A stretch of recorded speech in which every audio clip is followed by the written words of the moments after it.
Hello everyone, Shirley Allred here. I hope you're having a fabulous day. My battery's about to die and the sun overheated my phone. So let me see if I can get through this without it stopping again. Welcome to today, welcome to the channel, and I'm excited that you're here. Today I am talking about spiritual awakening. So these are just 10 things that I noticed that I went through, and as I just read them, I noticed that I actually went through this as a child as well. And so anyway, there's 10 things that I'd like to share with you. Doesn't mean you're all going to experience the same thing, yet this is just my journey. So that I'd like to share with you. So the first one is feeling alone. I felt so alone for so many years. Even though I was around people, I felt alone. And I believe that was because, you know, I didn't, or I wasn't in connection with myself. So that's why I felt alone. And so the next one is feeling lost. When I moved here, there were so many times that I felt so lost. I didn't know what direction to go into. I became fearful. I just felt lost. I didn't know what to do. I totally did not know what to do. The next one is feeling confused. You know, it was like, what have I done? Did I move out here to die? What have I done?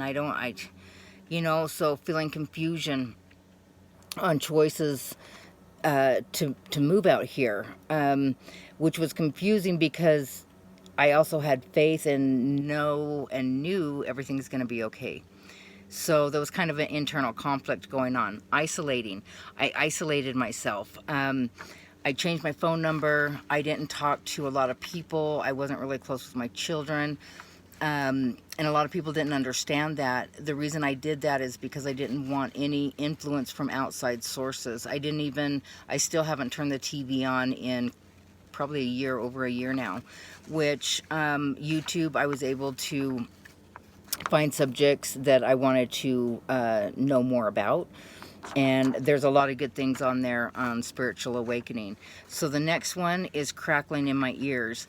There was a period of probably a month where my right ear would crackle and crackle, and it kind of felt like there was water in it, like when you get out of the shower. So I'd take a Q-tip and try to clean it out. And so since I have a mastery in hypnosis, I decided, you know what, I'm going to connect with and find out what the communication was.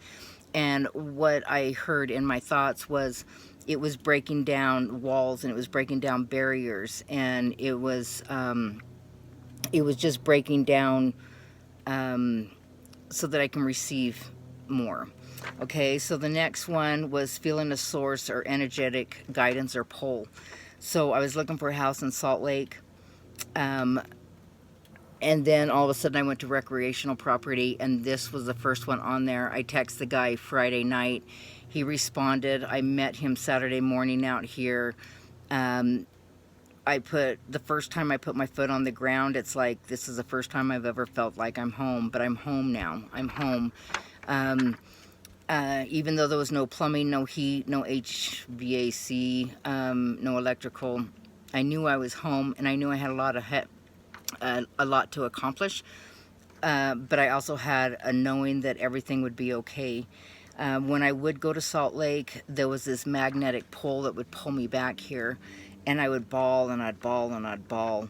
That's where the emotional pain comes in, which is the next one. I cried a lot. There was a lot of emotions that I had to look up, you know, the beliefs that I took on about myself, and I had to own that nobody made me create those beliefs. It was those beliefs that I created within myself from circumstances. Nobody made me, and I was able to forgive myself because I had a lot of anger towards myself, and I was able to forgive other people from childhood. Then the next one is questioning life. I questioned life, like, what in the hell am I doing? Why am I here? What's my purpose? Why was I born? You know, we're not born to suffer. We're born to have joy and enlightenment and enjoy life and its experiences. And, you know, questioning life. I wanted to feel joy. I wanted to, because I felt like I was fake. I didn't know how to receive. And so when my grandkids would give me something, I would act excited, but I felt numb inside. And so it feels so good to be able to receive. When the grandkids make me something, I feel it from my heart, and it's so, so wonderful to feel that. And I'm sure on some levels they knew it too. Yes, I was excited before and acted excited and such, yet you know, energetically I'm sure that they could feel the difference now. My taste changed. I like healthy foods now. Not always, but for the most part. Like, I haven't drank coffee for a while. Not that I won't when I go out for breakfast or something. Yet I drink a lot more water now, which I never drank water before. Finding more meaning in nature. Oh my gosh, this has been so awesome. The first winter I was here, I'm walking and it's snowing, and I'm like, why in the hell am I out here walking? And I hate the snow. And then I noticed my face was all scrunched up, so I told myself to relax. So my face relaxed, and I felt the snow flakes on my face, and I'm like, oh my gosh, they feel so refreshing and so awesome. And then I watched the snowflakes fall on the tree branches and how delicate they were.